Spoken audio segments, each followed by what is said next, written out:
भवाय च मयूभवाय च नमः शङ्कराय च मयस्कराय च नमः शिवाय च शिवतराय च शाम्ब सदाशिव हर हर महादेव हर।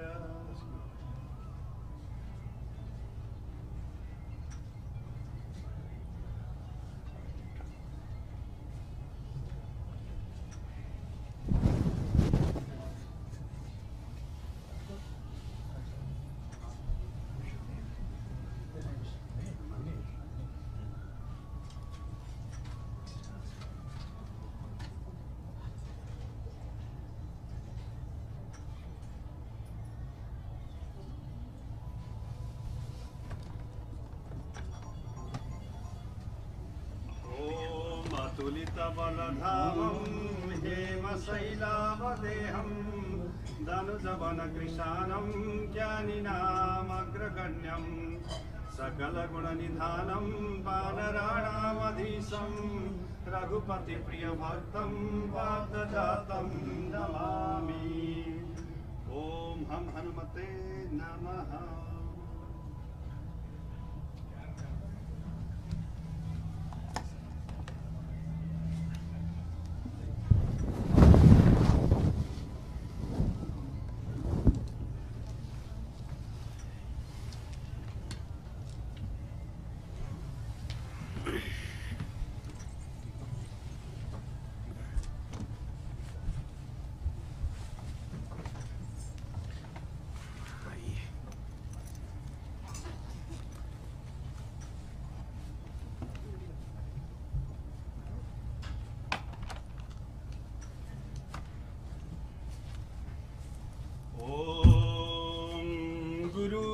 ब्रह्मा गुरुर्विष्णु गुरुदेव महेश्वरः गुरु साक्षात् परब्रह्म तस्मै श्री गुरवे नमः।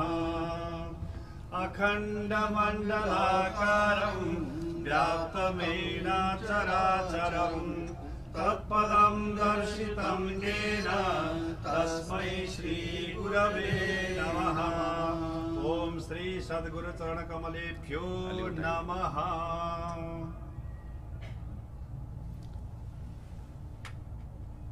श्रीरवर्चस्वमायुष्यमारोग्यमाविधात् पौमानं वह्यते धनं धान्यं पशुं संवत्सरं दीर्घमायु।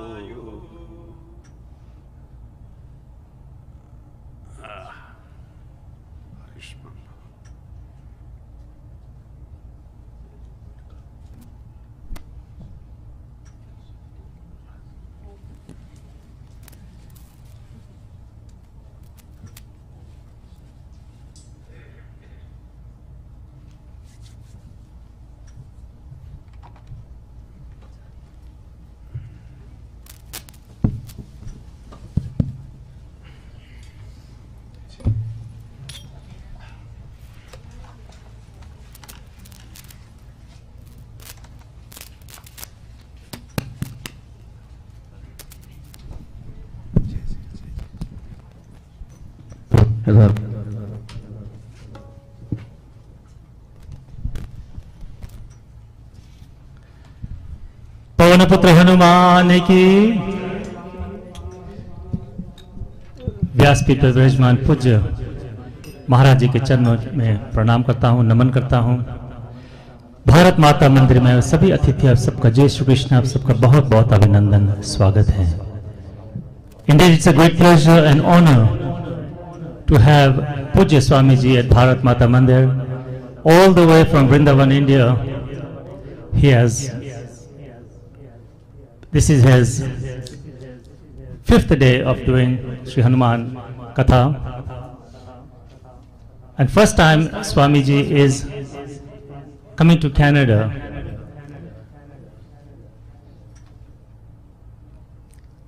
Maharaj Ji has done over 1200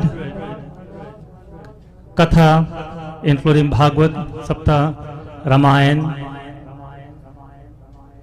जिन जिन ग्रंथों पे स्वामी जी ने 1200 ग्रंथों से ऊपर इन्होंने कथा प्रवचन किए हैं।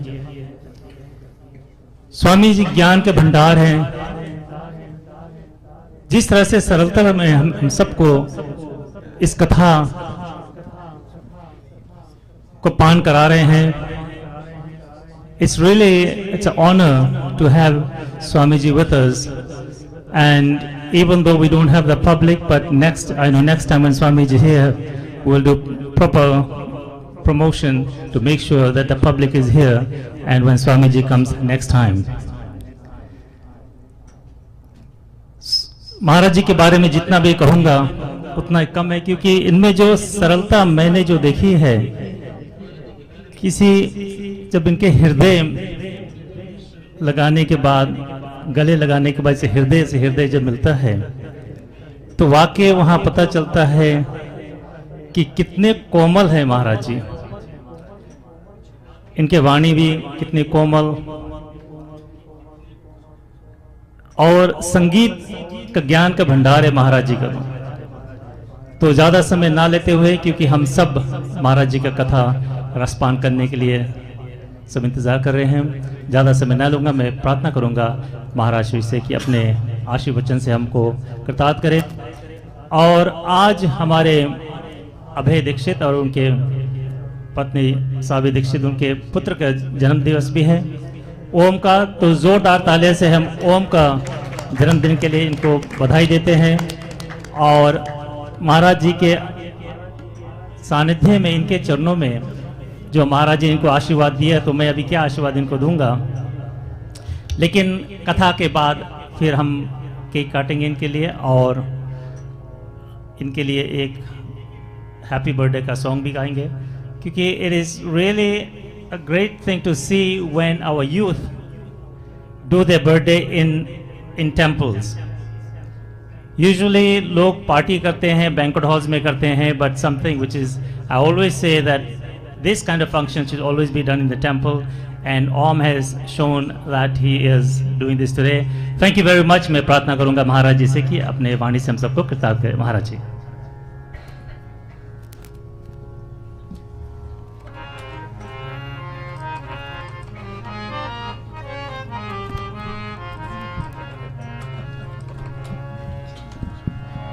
बोल भक्त वत्सल भगवान की।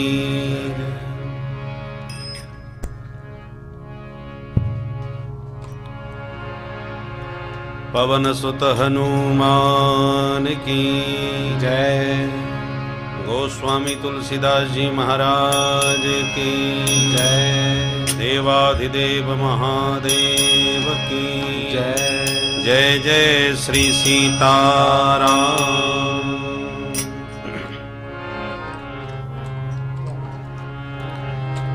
हरि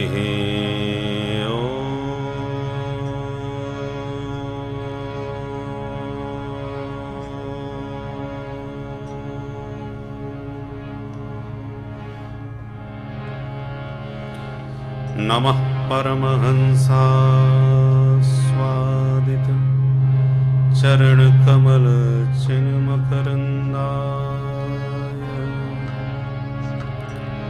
भक्त जन मानस निवासाय श्री रामचंद्राय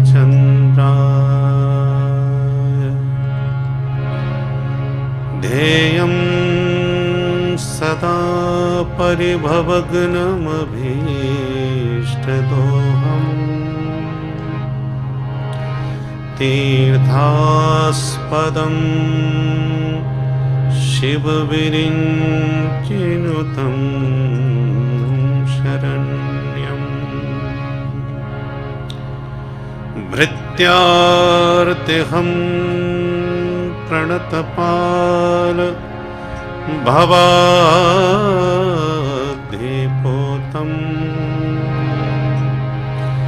वन्दे महापुरुषते चरणारविन्दम्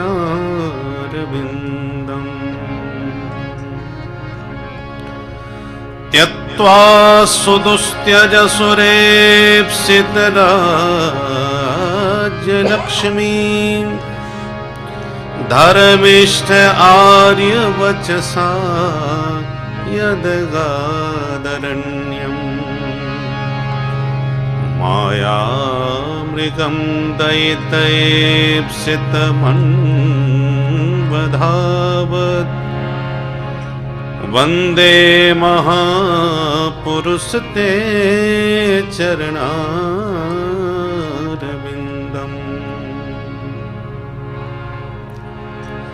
सीतानाथ समारम्भाम् श्रीरामानन्दार्य मध्यमाम् अस्मदाचार्यपर्यन्ताम् वन्दे गुरुपरम्पराम्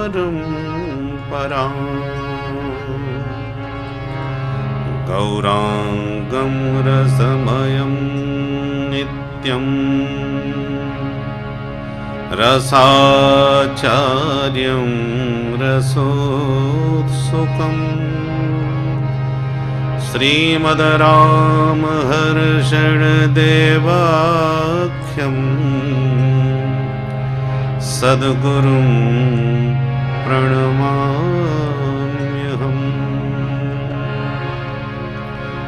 यत्र यत्र रघुनाथकीर्तनं तत्र तत्र कृतमस्तकाञ्जलिं बाष्पवारि परिपूर्णलोचनं मारुतिं नमत राक्षसान्तकम्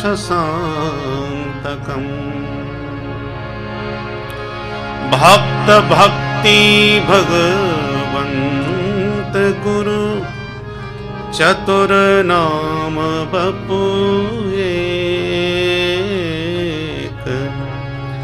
इनके पद बंदन किए नासत विघ्न अनेक। बोल भक्त वत्सल भगवान जय। आइए भगवान के मंगलमय नाम का स्मरण गान करते हुए मन वाणी को पावन करें।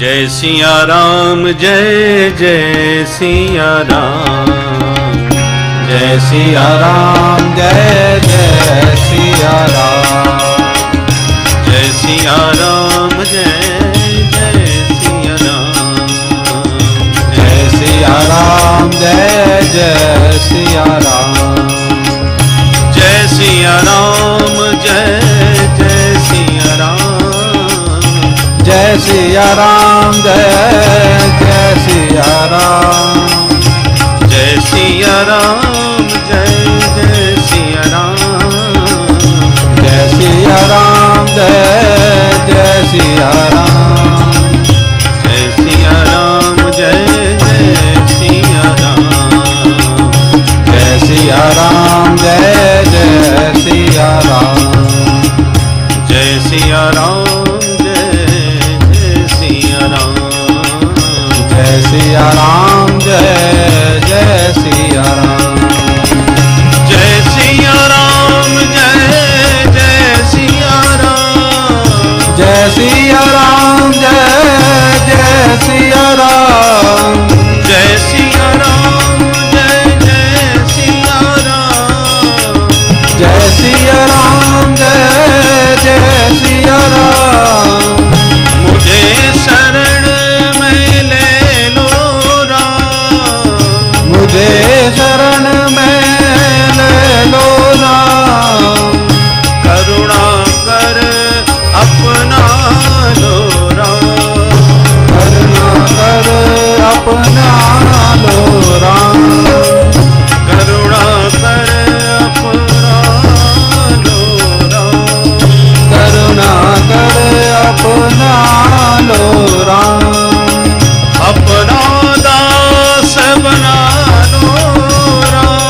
सिया राम जय सिया राम जय जय सिया राम जय सिया राम जय जय सिया राम जय सिया राम जय जय सिया राम जय सिया राम जय जय सिया राम जय सिया राम जय जय सिया राम जय सिया राम जय जय सिया राम जय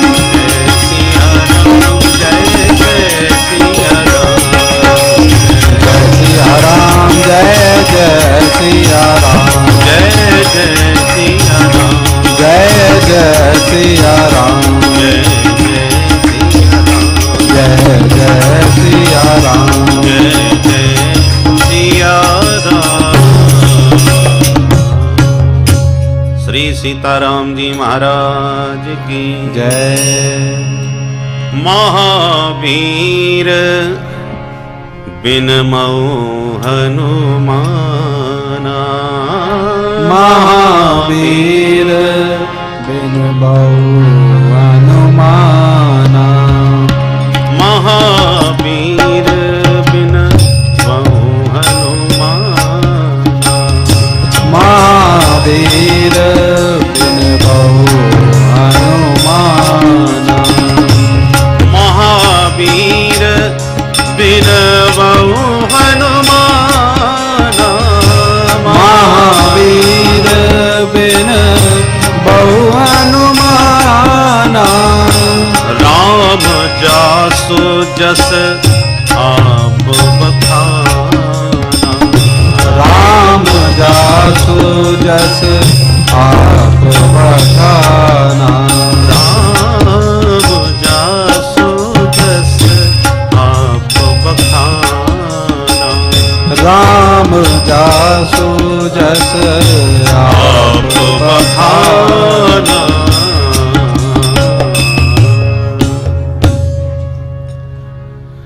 परम मंगलमय अनंत बलवंत श्री हनुमंत लाल जी के गुण गणों का गान करने का सौभाग्य इस परम पवित्र भारत माता मंदिर के परिसर में प्राप्त हुआ और आज चतुर्थ दिवस है।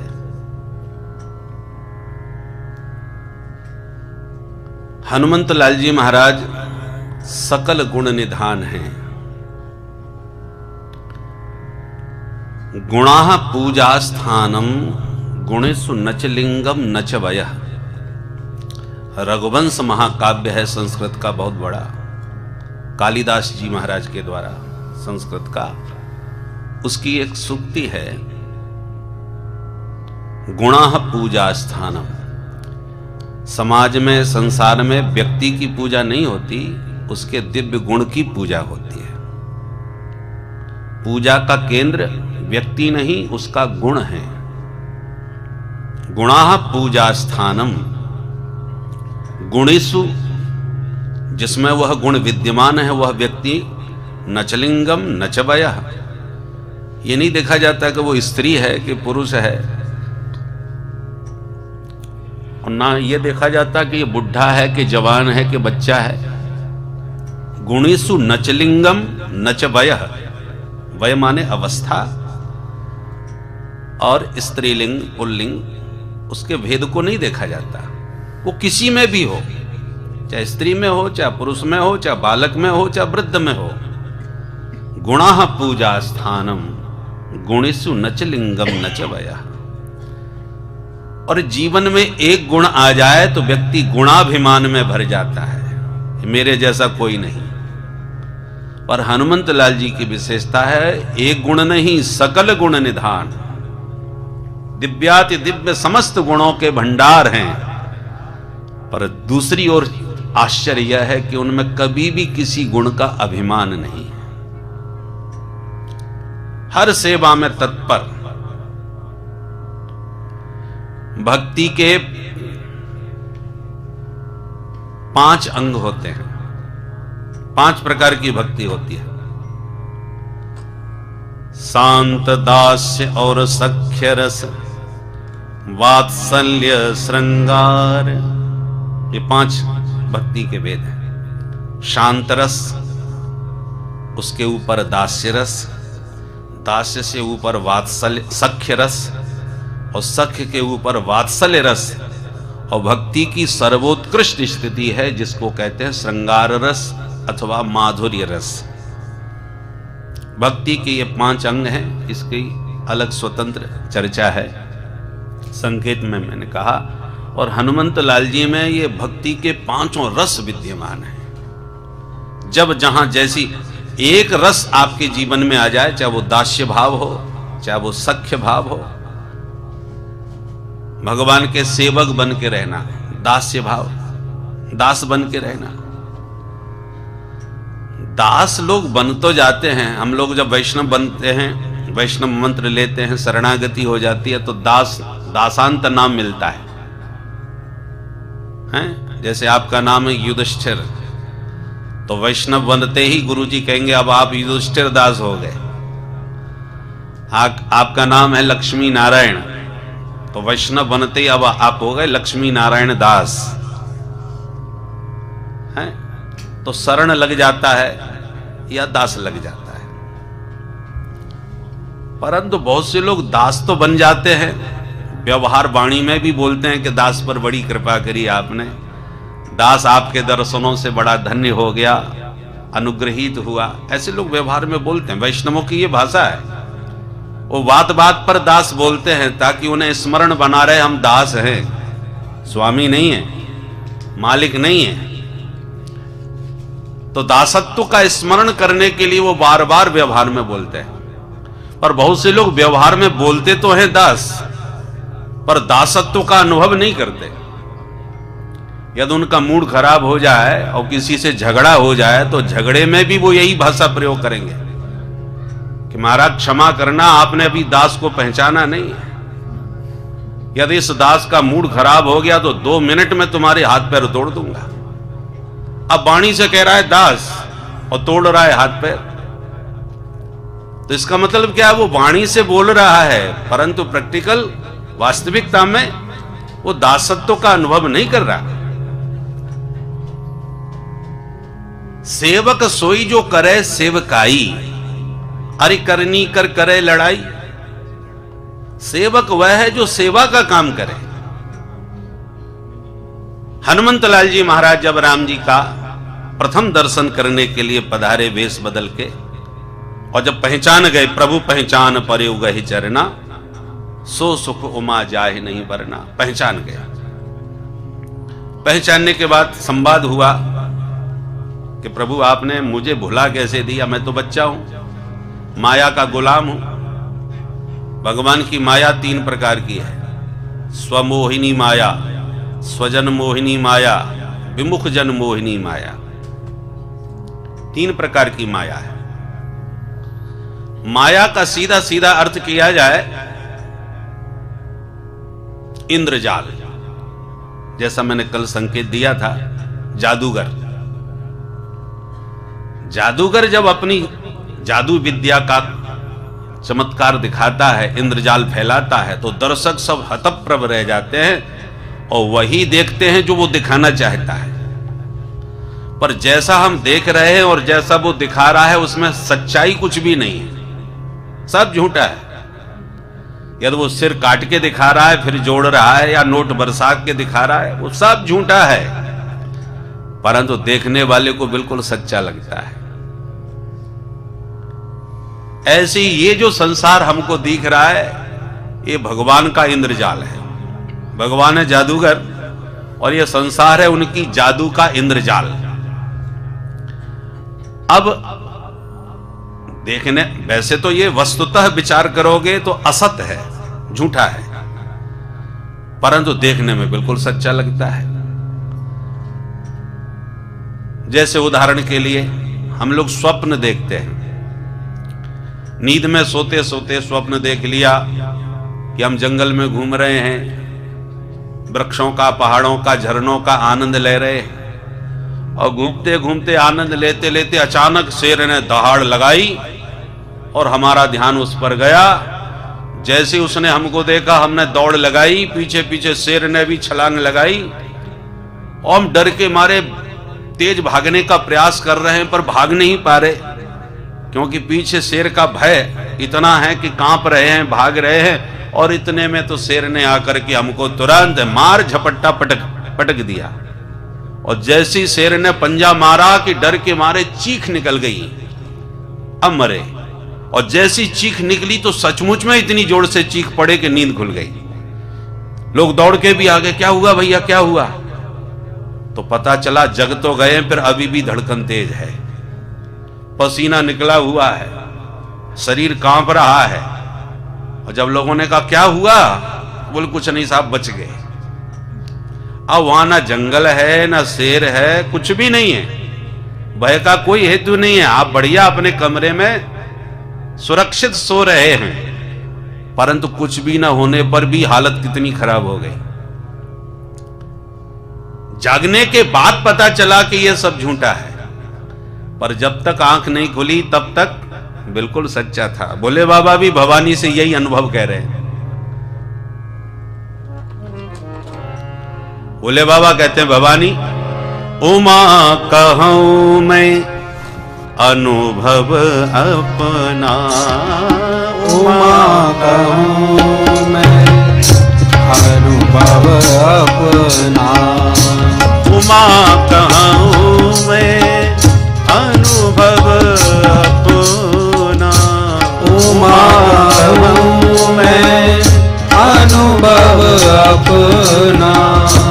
सत हरि भजन जगत सब सपना, सत हरि भजन जगत सब सपना, सत हरि भजन जगत सब सपना, सत हरि भजन जगत सब सपना, जगत सब सपना, जगत सब सपना। सपने होए भिखारी नृप रंक नाक पति होए, जागे लाभ न हानि कछो तिमे प्रपंच जिय जोए। गोस्वामी जी कहते हैं सपने होए भिखारी नृप, किसी राजा ने सपना देख लिया कि मैं भिखारी बन गया, मेरा सर्वस्व लूट लिया, दुश्मनों ने मेरा राज्य छीन लिया, अब भिखारी बना राजा घूम रहा है सपने में। भूख के मारे व्यथित होकर के किसी के दरवाजे पर जाके भीख मांगी कि भैया मुझे कुछ खाने को दो, और जैसी भीख मांगी, जिससे भीख मांगी उसने धक्का मार दिया, बोले भाग यहां से। तो खाने के लिए दाने दाने को मोहताज हो रहा था सपने में, पर जब धक्का मारा किसी ने तो उसकी नींद खुल गई। नींद खुली तो पता चला कि सवेरा हो गया है, और तमाम सूत मागध बंदी जब उसकी महिमा का बखान करते, महाराजा धीराज की जय हो, सरकार की जय जयकार हो, ऐसे महिमा गा गा के जगा रहे हैं राजा को। सब राजा के स्वागत के लिए दरवाजे पर दर्शन करने के लिए विराजमान है। तब जान में जान आई, अरे हम तो बिल्कुल ठीक ठाक है, सपने में तो रोटी के लिए खाने के लिए मोहताज भूखा बना भटक रहा था, आंख खुलने के बाद चला कि कोई खतरा नहीं है भाई, सब मामला सुरक्षित है। और उसी प्रकार किसी भिखारी ने सपना देख लिया कि हम राजा बन गए, और राजा बन के सिंहासन पर बैठ के आदेश दे रहा, जरा तो बढ़िया नृत्य गान होने दो, राग संगीत। तो तमाम संगीतकार आकर के बढ़िया मृदंगादि वाद्य बज रहे हैं, सुंदरियां नृत्य कर रही हैं, गाना बजाना चल रहा है, और महाराज दरबार में बैठे सिंहासन पर उसका आनंद ले रहे हैं। और संगीत का आनंद ले रहे थे महाराज, इतने में आकर के किसी मित्र ने उसको जगा दिया, अरे भैया जल्दी चल, भीख मांगने का समय हो गया। तब आंख खुली तो अपना माथा पकड़ा, अरे राम राम, तूने सब पर पानी फेर दिया, सब चौपट कर दिया। क्या बढ़िया राग रंग जम रहा था। तो सपने होए भिखारी नृप और रंक नाकपति होए, पर जागे लाभ न हानि कछु। गरीब को कुछ मिला नहीं, राजा का कुछ गया नहीं, सब झूठा था। पर यह सब पता कब चला, जब आंख खुल गई। उसी प्रकार ज्ञान विराग नयन उर्गारी, ज्ञान वैराग के ये दो नेत्र हैं हमारे। जिस दिन वास्तविक तत्व का ज्ञान हो जाता है उसी दिन यह संसार का स्वप्न समाप्त हो जाता है। पर जब तक वह वस्तुतः तत्व ज्ञान नहीं हुआ तब तक ये झूठा संसार ही हमें सच्चा लगता है और इसी में आनंद लेते हुए हम सपना देखते हैं। अंतर इतना है कि जो हम स्वप्न देखते हैं वो आंख बंद का सोते हुए का स्वप्न था, और ये जो संसार का स्वप्न देख रहे हैं ये खुली आंखों का सपना है दोनों ही सपने। ये खुली आंख का स्वप्न है, वो बंद आंख का स्वप्न है, पर झूठे दोनों ही हैं। इसलिए भोले बाबा कहते हैं उमा कहूं मैं अनुभव अपना, अपना अनुभव भवानी तुम्हें बता रहा हूं। सत हरि भजन, ठाकुर जी का भजन ही सत्य है, जगत सब सपना। बाकी जो तुम जगत देख रहे हो ये सब सपना है, खुली आंख का। रज्जो यथार है भ्रम, ये भ्रम है। बोलो जय सिया राम। तो ये इंद्रजाल किसका है? जादूगर भगवान का। अब मैंने कल निवेदन किया ना, जादूगर का जमूड़ा बन जाओ तो और देखने वाले उस जादू विद्या पर चमत्कृत रहते हैं, हतप्रभ हैरान। परंतु जमूड़ा सब जानता है इसमें सच्चाई क्या है। बाकी तो सब धोखा दिया जा रहा है, पागल बनाया जा रहा है। जो दिख रहा है लोगों को वो सच्चा नहीं है, ये बात सिर्फ जमूड़ा जानता है। उसी प्रकार मायापति भगवान का आश्रय लेकर हम उनके दास बन जाएं, उनके जमूड़े बन जाएं, तो सारा माया का खेल हमारी समझ में आ जाएगा। परंतु यदि नहीं बने, दास नहीं बने, तो चाहे जितने बुद्धिमान और ज्ञानी बने रहो, माया इतनी जबरदस्त है कि बड़े बड़े ज्ञानियों को उठा के पटक देती है। बोलो जय सिया राम। जय सिया राम। एक महात्मा सौभरी मुनि जिनकी चर्चा मैंने पूर्व में भी की थी, जो सुनरक जमुना जी के जल में भीतर घुस के भजन करते थे। इतने महान योगी थे कि पानी के भीतर प्राणायाम साध करके लगा समाधि ध्यान मग्न रहते थे। पानी में इसलिए घुस के भजन करते थे, ना दुनियादारी देखूंगा, ना मुझे कोई देखेगा, ना प्रपंच में पढ़ूंगा, इसलिए पानी में भीतर घुस के भजन करते थे जमुना जी के जल में। और उनका मानना यह था कि माया मेरा क्या बिगाड़ लेगी। अरे माया में तो वो फंसेंगे जो दुनियादारी में रहेंगे और देखेंगे, हमें ना रहना है ना देखना है, तो फंसने का प्रश्न ही नहीं उठता है। और माया तो माया है, ज्ञान नाम अपि चेतांसी देवी भगवती सा। माया ने दिखा दिया एक दिन चमत्कार। क्या? बाबा जी पानी में बैठ के भजन तो कर रहे थे, जब समाधि खुली, आंख खोल के देखा तो पानी में जो जलचर हैं, मछली, मगर, कछुआ आदि, तो आंख खुलने पर मछली और मत्स्य का मैथुन मिलन देख लिया। तो मछलियों का जब आपस में मिलन देखा, बस माया ने उसी दृष्टि से हमला कर दिया। और बाबा के मन में अब संसार की वासना जागृत हो गई उन मछली को देखकर, और तुरंत बाहर निकल के आए। अब पानी में बरसों तक महात्मा रहे हैं तो पानी से शरीर भी गल गया है, और उम्र इतनी अधिक हो गई है कि आंखों की पलकें तक नीचे लटक गई हैं, मुंह में देख दांत नहीं रहा, शरीर की खाल त्वचा लटक गई है। अंगम गलितम पलितम मुंडम दसन विहीनम जातम तुंडम वृद्धो याति गृहीत्वा दंडम तदपि न मुंचत्यासा पिंडम भज गोविंदम गोविंदम भज मूढ़मते। भगवान शंकराचार्य जी ने चरपट पंजरिका में बड़ा सुंदर चित्रण किया है वृद्धावस्था का। तो वो हालत महात्मा की हो रही है शरीर की।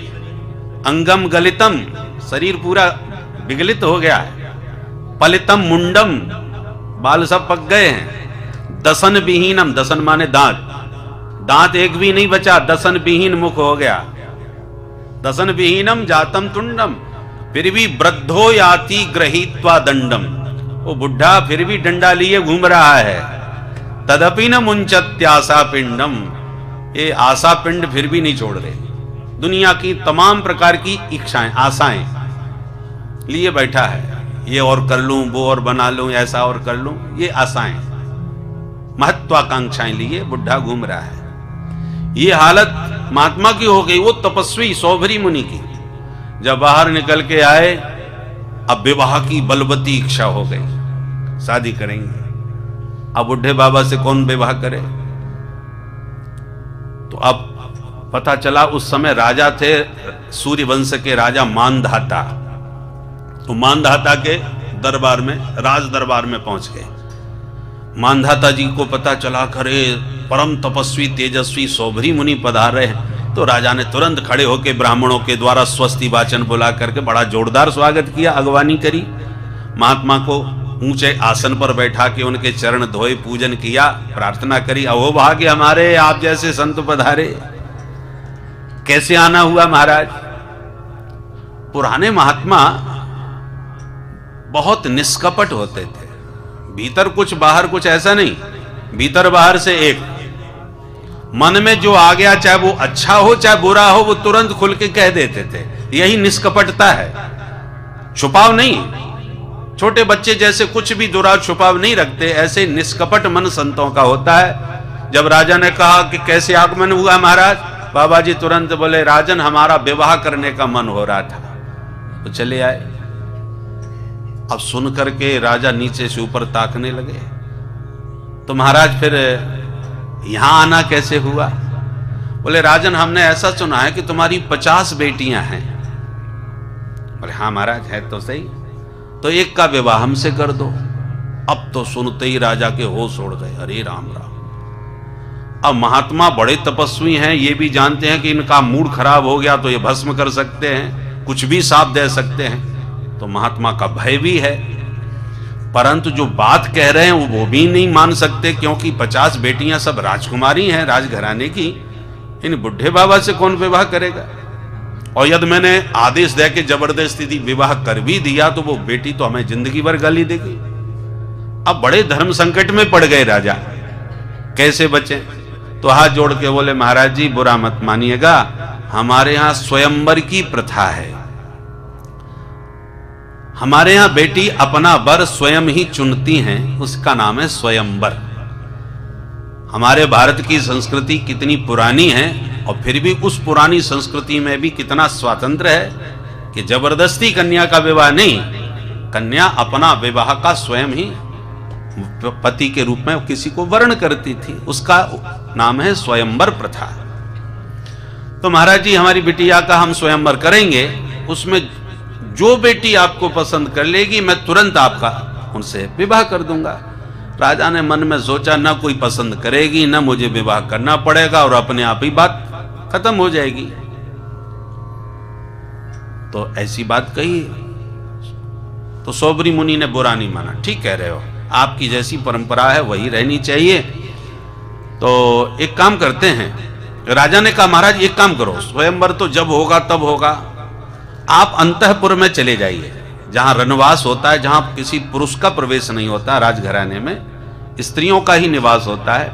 आप मेरे रनवास में अंतःपुर में चले जाइए, जहां मेरी 50 बेटियां रहती हैं, उनमें से जो तुम्हें पसंद कर देगी मैं तत्काल अभी आपका विवाह उसके साथ कर दूंगा। बोले, हाँ ये बात तुमने ठीक कही। तो बोले, पधारिए महाराज। अब महात्मा जब भीतर अंतःपुर में घुसने लगे तो मन में सोचने लगे कि राजा का मंतव्य हम समझ गए, हमको कौन पसंद करेगा भाई, बुढ़े बाबा।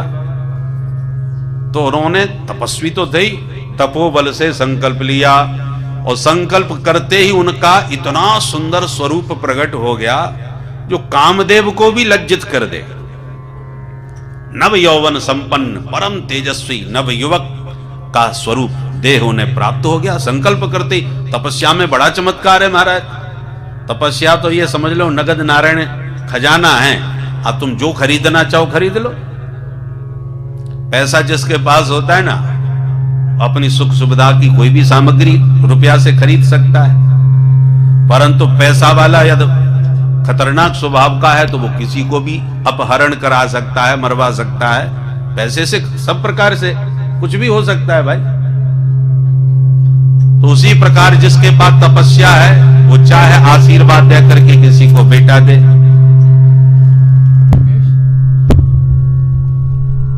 और वो चाहे तो किसी को क्रोध करके शाप दे करके भस्म भी कर दे। तपस्या का बल है, जो चाहो उपयोग करो। बोलो जय सिया राम। तो महात्मा ने संकल्प करके नव यौवन संपन्न अपना स्वरूप प्रकट कर लिया।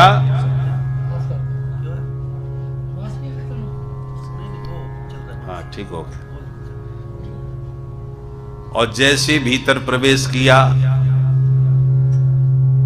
तो भीतर प्रवेश करते ही राजा की तरफ से संदेश राजकुमारियों को दिया गया कि इनको जो भी पसंद करेगी उसका विवाह इन्हीं से हो जाएगा। अब राजा ने जब महात्मा को भीतर भेजा तो एकदम बुढ़े थे, और भीतर जाके वो संकल्प करके नवयौवन संपन्न हो गए।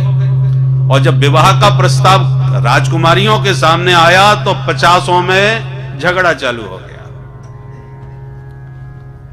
एक कहती है देखो मेरी इनके साथ जोड़ी बहुत बढ़िया बनेगी, इसलिए मैं इनसे विवाह करूंगी।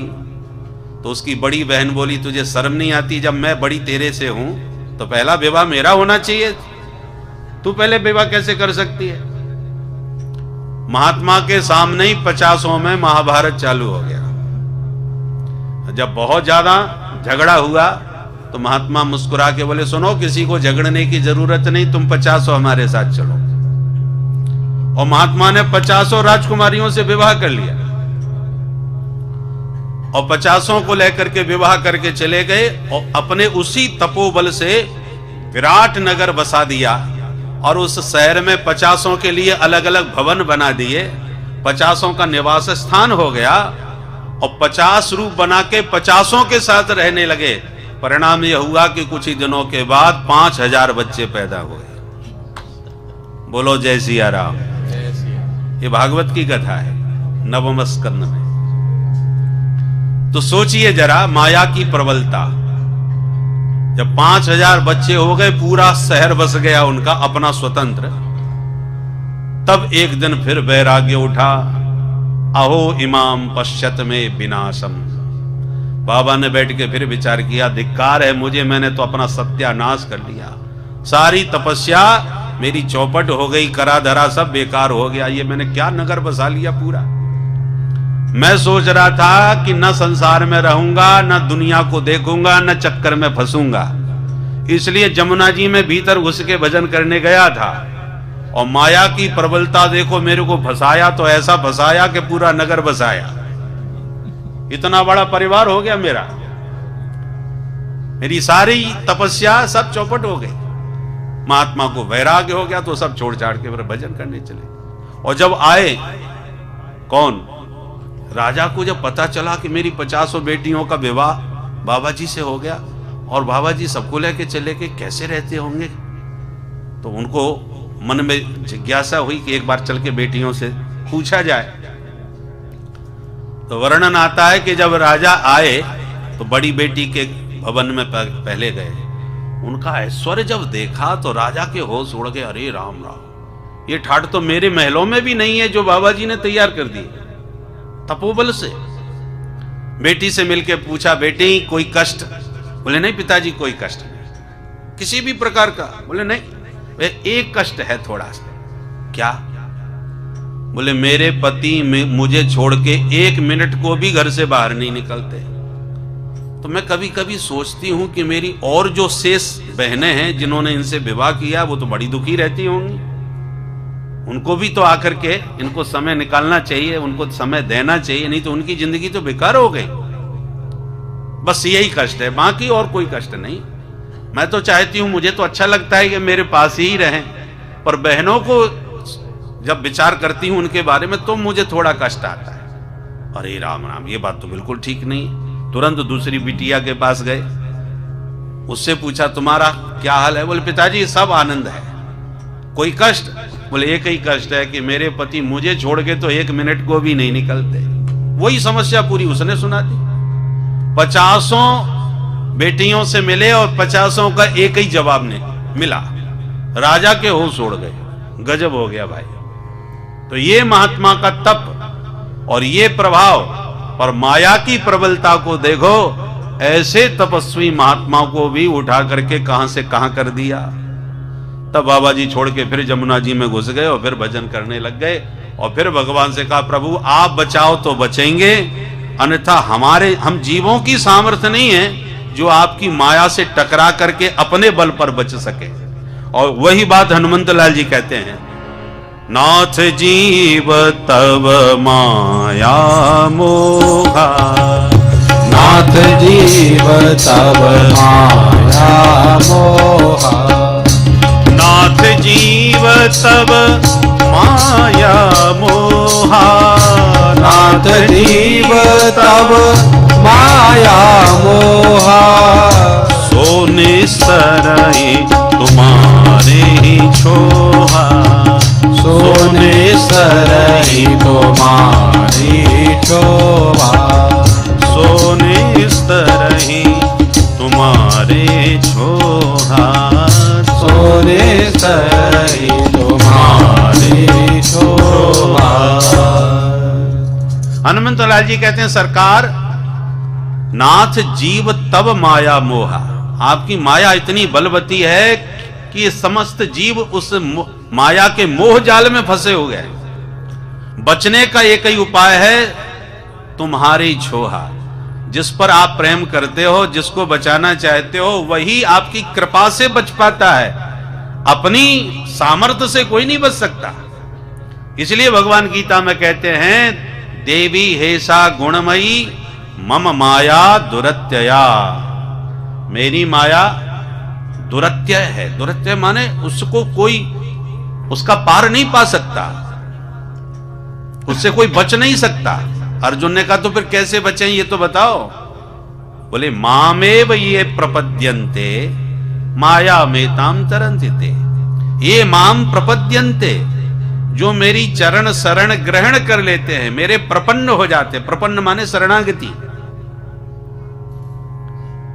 शरणम प्रपद्ये कहते हैं ना, शरणम प्रपद्ये, श्री राम दूतम शरणम प्रपद्ये, श्री रामचंद्रम शरणम प्रपद्ये। तो ऐसे जब शरण में हम प्रपन्न होके गिर जाते हैं, प्रभु बचाओ, तो भगवान फिर माया को इशारा कर देते, अब ये मेरा हो गया, इससे हाथ मत लगाना। सुई माया उससे दूर हो जाती है। बोलो जय सिया राम। फिर उसको कोई नहीं छेड़ती। जैसे कोई बहुत बड़ा अधिकारी या बहुत बड़ा कोई नेता मंच पर किसी व्यक्ति को बुला के उस पर पीठ थपथपाता हुआ, क्या ये मेरा खास आदमी है भाई, इसका ध्यान रखना आप लोग। तो जितने लोग बैठे हैं बड़े बड़े अधिकारी, वो उसको पहचान जाते हैं कि भैया ये उनका बड़ा खास आदमी है, हमने अपनी आंखों से देखा, उन्होंने मंच पे बुला करके इसकी पीठ थपथपाई। उस पर फिर कोई हाथ नहीं डालेगा, क्योंकि जान गए कि इसका संबंध उससे है। उसी प्रकार जिनका नाता भगवान से हो जाता है, माया उनका फिर कुछ नहीं बिगाड़ती। माया भगवान का मायापति का रुख समझ जाती है कि उनके निकट हो गए, अब इनसे हाथ मुझे नहीं लगाना है। तो मतलब क्या हुआ, माया से आप अपने बल पर कभी नहीं बच पाएंगे। और मायापति का जब आश्रय ले, भगवान के शब्दों पर ध्यान दें, मामेव ये प्रपद्यन्ते, एव शब्द का प्रयोग किया है। माम एव माने मैं ही बचा सकता हूं, दूसरा कोई नहीं। जैसे आपको कानून ने फांसी की सजा सुना दी, तो अब तुम्हें कोई बचा नहीं सकता, फांसी लगेगी। परंतु कानून के ऊपर एक राष्ट्रपति का भी अधिकार होता है। भारत के कानून में ऐसा है कि आपको कानून ने मृत्यु दंड दे दिया, अब आप दया याचना राष्ट्रपति के चरणों में रखिए। राष्ट्रपति यदि चाहें तो अपनी कृपा के बल पर आपको फांसी से बचा सकते हैं। ये राष्ट्रपति का अधिकार है, दूसरे का नहीं, और किसी की सामर्थ्य नहीं। उसी प्रकार भगवान है राष्ट्रपति। माया किसी को कितना भी नचावे, पर भगवान कहते हैं माम एव ये प्रपद्यन्ते, मैं ही तुम्हें अपनी शरण में आने के बाद बचा सकता हूं। इसलिए भगवान की शरणागति आवश्यक है। चाहे आप कितने भी तपस्वी तेजस्वी क्यों न बने हो, पर शरणागति के बिना बात नहीं बनेगी। साधन कीजिए, भजन कीजिए, तप कीजिए, अनुष्ठान कीजिए, पुरस्चरण कीजिए, व्रत कीजिए, सब कीजिए, पर ये सारे साधन करने के बाद भी शरण ग्रहण कीजिए। क्योंकि भगवान की शरण यदि ग्रहण नहीं करी तो चाहे जितने बड़े आप तपस्वी बने रहो। भागवत में भगवान सुखदेव जी ने कहा है, तपस्विनो दान परा यशस्विनो मनस्विनो मंत्र विद सुमंगला क्षेमं न विन्दन्ति विना यदर्पणम् तस्मै सुभद्र स्रवसे नमो नमः। तस्मै सुभद्र स्रवसे नमो नमः। भगवान सुखदेव जी कहते हैं कि तुम कितने भी बड़े तपस्वी, तेजस्वी, यशस्वी, मनस्वी बन जाओ, पर क्षेमम न विन्दन्ति बिना यदर्पणम। यद अर्पणम बिना क्षेमम न विन्दति। भगवान की शरण में जब तक नहीं जाओगे तब तक अपना कल्याण नहीं कर पाओगे, चाहे जितने बड़े तपस्वी बने रहो। बोलो जय सिया राम। यूं समझो, कोई भी एक अंक है, जैसे 1 लिख दिया आपने 1, तो संख्या सिर्फ 1 है, पर 1 के आगे यदि आपने 0 लगा दिया 0, तो संख्या डायरेक्ट 10 गुना आगे बढ़ जाती है। 10 हो गया 10। अब 1 0 और लगा दो तो डायरेक्ट 10 गुना फिर आगे बढ़ के 100 हो गया। अब ज्यों ज्यों आप 0 बढ़ाते जाएंगे, संख्या हर 0 के साथ 10 गुना आगे बढ़ जाएगी। 1000, 10,000, लाख, करोड़, अरब, खरब संख्या बढ़ाते जाओ, हर 0 के साथ संख्या 10 गुना आगे बढ़ेगी। अब 0 को अभिमान हो गया, वारे हमारी ताकत को देखो, जो सिर्फ 1 था आज हमने अरबों खरबों लाखों में पहुंचा दिया है? ये हमारी ताकत है। अभिमान 0 में आ गया तो 0 आप उसमें ही झगड़ा करने लगे। मैं बड़ा, बोला मैंने इसको यहां तक बढ़ाया इसलिए मैं तुझसे बड़ा। अब आप उसमें जब झगड़ा 0 में बढ़ा तो आदि में खड़ा अंक ही बोल पड़ा कि भैया आप ही लोग बड़े बने रहो, हम तो ये चले, हमको झगड़ा बिल्कुल पसंद नहीं। अब आदि में जो 1 खड़ा था वो खिसक लिया। अब बोलिए कितना बचा? अंक के निकलते ही सब 0 बटा सन्नाटा, कुछ नहीं बचा, सब बर्बाद हो गया। क्योंकि 0 में बल तो था, कब था? जब अंक से जोड़ा था। और अंक यदि चला गया, अंक के जाते ही सारे 0 बर्बाद हो गए, बेकार हो गए, किसी काम के नहीं रह गए। उसी प्रकार से ये अंक क्या है? राम नाम को अंक है, राम नाम को अंक है, सब साधन है शून्य। अंक गए कछु हाथ ना, अंक रहे 10 गुण, अंक रहे 10 गुण। 1 के आगे 0 लगने पर वो 10 गुना बढ़ता है, परंतु अंक ही चला जाए तो 0 व्यर्थ हो जाता है। ऐसी प्रभु की शरणागति अंक के समान है। भगवान की शरण में जाने के बाद फिर कुछ भी साधन करोगे तो वो 10 गुना आपको परिणाम देगा, फल देगा। परंतु भगवान की शरण में जाए बिना तुम चाहे जितने साधन करते रहो, वो सारे साधन आपके व्यर्थ ही सिद्ध होंगे। अब व्यर्थ तो नहीं कह सकते, साधनों का फल क्या होता है? जैसे आप भगवान की शरण में तो नहीं गए, पर व्रत करते हो, तप करते हो, वेद सम्मत आचरण करते हो, तो वो तुम्हारे जो शुभ कर्म हैं, अच्छे काम हैं, वे आपके चित्त को शुद्ध कर देंगे। जो मन में मैल भरा है, गंदगी भरी है, चित्त में जो विकृति है, ये साबुन का काम। साधन क्या है? साबुन। तो साधन साबुन की तरह आपके चित्त की शुद्धि करता है, साबुन से दो दो कपड़े तो साफ हो जाते हैं। ऐसे ही ये साधन जितना आप करोगे उतना ही आपका चित्त शुद्ध और पवित्र होगा, और जितना चित्त शुद्ध होगा, मन शुद्ध होगा, अंतःकरण शुद्ध होगा, उतना ही भगवान का प्रेम उसमें स्पष्ट रूप से प्रकट होगा। पानी में सूर्य का प्रतिबिंब प्रकट होता है, और पानी गंदा होगा तो नजर नहीं आएगा। गंदे पानी में स्पष्ट प्रतिबिंब नहीं दिखेगा। पानी जितना निर्मल होगा उसमें ही प्रकाश सूर्य भगवान का प्रतिबिंब स्पष्ट दिखाई पड़ेगा। यही स्थिति हमारे मन की है, चित्त की है, अंतःकरण की है। इसलिए साधन करने से, व्रत अनुष्ठान पुरस्चरण आदि के द्वारा चित्त शुद्ध होगा, और शुद्ध चित्त होगा तो भगवान का प्रेम अपने आप प्रकट होने लगेगा। इसलिए कोई भी साधन बेकार नहीं होता, सबकी अपनी अपनी उपयोगिता है। मलिन मन में प्रेम उत्पन्न ही नहीं होगा। खूब सीताराम सीताराम करो, आप भी करोगे, सुनोगे भी, कीर्तन भी करोगे, परंतु हाँ जैसे और संगीत के दोनों पर नाचते गाते हैं वैसे आप भी नाचोगे गाओगे, पर उस राम नाम का महत्व क्या है, उसमें रस क्या है, वो तब उत्पन्न होगा तुम्हारे अंतःकरण में जब आपका चित्त साधनों से शुद्ध हो जाएगा। हनुमान जी भी तो राम नाम लेते हैं, हम भी लेते हैं। हम तो बस कीर्तन करके बढ़िया, या सुरीला कोई कीर्तन कर रहा है तो ज्यादा आनंद आता है, बेसुरा कर रहा है तो उतना मजा नहीं आता है? परंतु हनुमान जी का ऐसे रसीले हैं, ये रस में सदा डूबे रहते हैं, राम नाम के रसिक हैं, चित्त एकदम शुद्ध है भगवान के भजन से। इसलिए कोई राग में बोले या बेराग, परंतु हनुमान जी के अंदर तो अनुराग है।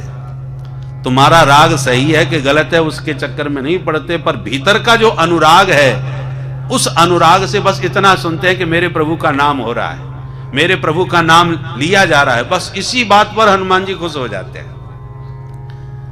ये प्रेम का प्रभाव है। देखो, आप अपने बच्चे से बहुत प्यार करते हैं, बहुत प्रेम करते हैं, तो आपसे ज्यादा आपके बच्चे के बारे में कोई दूसरा नहीं जानता होगा। सारी बात आपको उसकी मालूम है।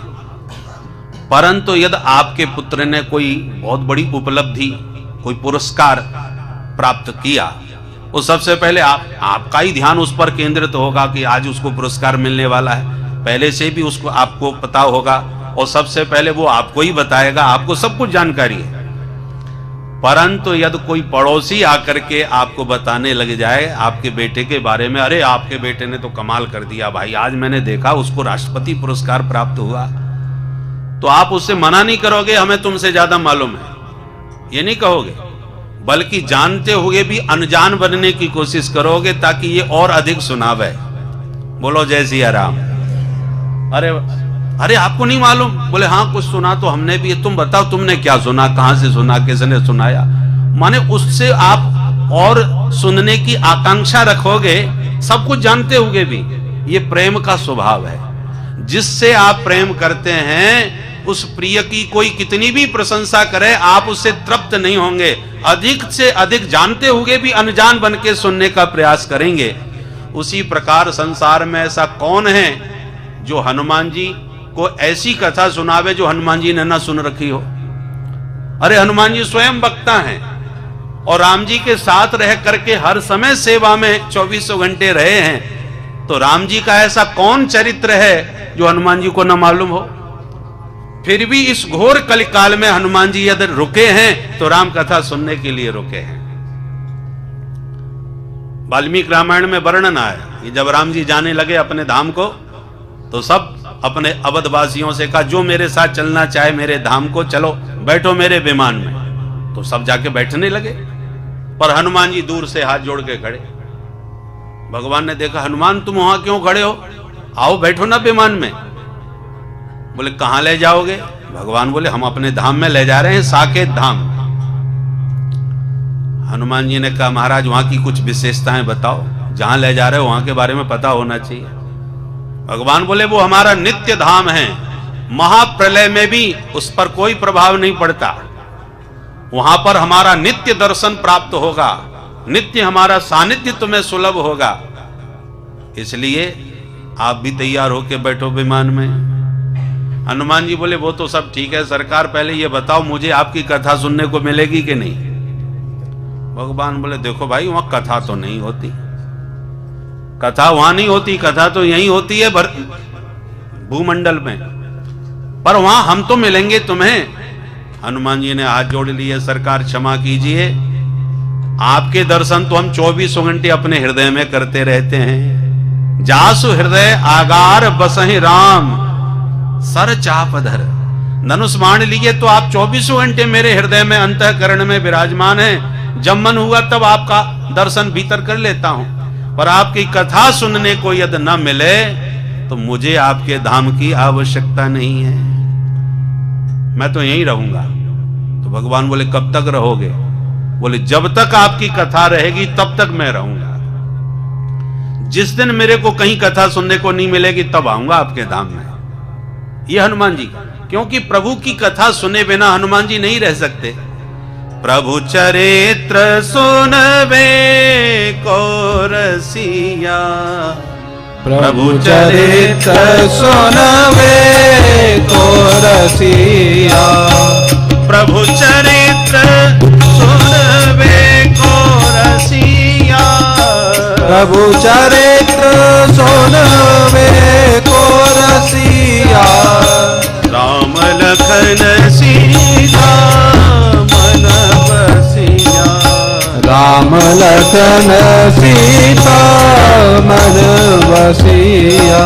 प्रभु चरित्र सुनबे को रसिया, प्रभु चरित्र सुनबे को चरित्र सुनबे को, चरित्र सुनबे को रसिया। भगवान की कथा सुनने के परम रसिया हैं, रसिक। रसो वै सह रसम हेवानम लब्ध्वानंदी भवति। श्रुतियों ने परमात्मा को रस रूप बतलाया है। भगवान रस के भंडार हैं और उस रस का जो अनुभव करे उसको रसिक कहते हैं। रसो वै सह, रस रूप परमात्मा है। तो हनुमंत लाल जी ऐसे रसिया हैं। प्रभु चरित्र सुनबे को रसिया। और यत्र यत्र रघुनाथ कीर्तनम, कीर्तन माने भगवान की महिमा का गान। चाहे आप संगीत के माध्यम से गाइए, चाहे कथा के माध्यम से उन गुणों की चर्चा कीजिए, उसका नाम कीर्तन है। तो यत्र यत्र रघुनाथ कीर्तनम तत्र तत्र कृत मस्तकांजलि।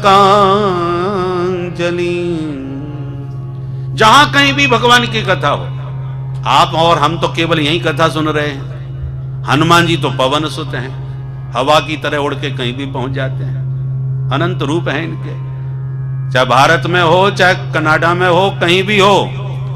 यत्र यत्र रघुनाथ कीर्तनम, जहां कहीं भी भगवान की कथा हो वहीं पर तुरंत श्रोता, प्रथम श्रोता बन के हनुमंत लाल जी विराजमान होते हैं। और सुनते भी कैसे हैं? वाष्प बारे परिपूर्ण लोचनम। भगवान का नाम सुनते ही रोमांचित देह हो जाती है। प्रभु के नाम का कीर्तन सुनते ही नेत्र इनके सजल हो जाते हैं, कंठावरोधन हो जाता है और इतने प्रेम में डूब जाते हैं कि उनको देह का भान ही नहीं रह जाता। वाष्प भार परिपूर्ण लोचनम, इनके दोनों नेत्रों से प्रेमाश्रु निर्झरित होने लग जाते हैं। ऐसे मारुति श्री हनुमंत लाल जी महाराज इतने प्रेमी हैं। जहां इतनी और धनुज बन कृशानुम, राक्षसों को मारने के लिए अग्नि के समान परम तेजस्वी हैं, पर यह केवल मारने काटने वाले ही नहीं हैं। जितना कर्तन करते हैं उतना ही कीर्तन करते हैं, दोनों में निपुण हैं। राक्षसों को मारने के लिए कर्तन, कर्तन माने काटना। राक्षसों को मारने के लिए हाथ वज्र और ध्वजा विराजे। वज्र माने गदा लेकर के बजरंग बली हैं। निशाचरों का अंत करने के लिए जैसे दावाग्नि जंगल में लगती है तो सारे जंगल को स्वाहा कर डालती है, ऐसे ही धनुज वन कृशानुम, कृशानु माने अग्नि, दैत्यों के वन को दग्ध करने के लिए, जलाने के लिए अग्नि के समान पवन सुत हैं। पर ये केवल मारकाट का ही काम नहीं करते, भगवान के नाम का प्रेम से डूब करके कीर्तन भी करते हैं। और ये हनुमंत लाल जी हमको संकेत देते हैं कीर्तन करो तो प्रेम से डूब के करो, सब संसार को भूल के करो। पर जब राम जी की सेवा का काम आ जाए तो सब काम छोड़ करके भगवत सेवा में लग जाओ। है? राम काज कीने बिनु मोय कहां विश्राम। ये विश्राम नहीं लेते, निरंतर अखंड राम काज के लिए सदैव सजग सावधान रहते हैं। हम लोग क्या करते हैं, कीर्तन तो करेंगे परंतु जब राम काज की बात आवे सो हाथ जोड़ लेते, भैया तुम ही संभालो, हम तो कीर्तन में ही मस्त हैं। हनुमंत लाल जी ने विभीषण को इसी बात पर डांटा कि तुम बैठ के यहां लंका में भजन तो कर रहे हो राम जी का, और राम के काज पर कोई ध्यान नहीं है तुम्हारा। राम जी की प्राण प्रिया जानकी जी का अपहरण तुम्हारे भाई ने कर रखा है, और वो यहीं जानकी जी को बंदी बना करके रख रखा है। तुमने राम जी की सेवा का कोई कार्य नहीं किया। ऐसे कीर्तन से राम जी मिलेंगे क्या? बोलो जय सिया राम। अरे भजन करो, कीर्तन करो, पर राम जी का कार्य का भी तो ध्यान रखो। हनुमंत लाल जी ने विभीषण को जागृत किया। सेवा करना, देखो सेवा किसे कहते हैं? कृष्ण सेवा सदा कार्या मानसी सा परामता। केवल पैर दबाने का नाम सेवा नहीं है, भोजन कराने का ही नाम सेवा नहीं है, ये भी है, परंतु सेवा तो ऐसी कि सेवा के कई स्वरूप होते हैं। धन से भी लोग सेवा करते हैं जिनके पास समय नहीं है। ठाकुर जी के मंदिर की सेवा, चलो वस्त्र हमारी तरफ से, भोग हमारी तरफ से, तो इसको कहते हैं वित्तजा सेवा, धन के द्वारा सेवा।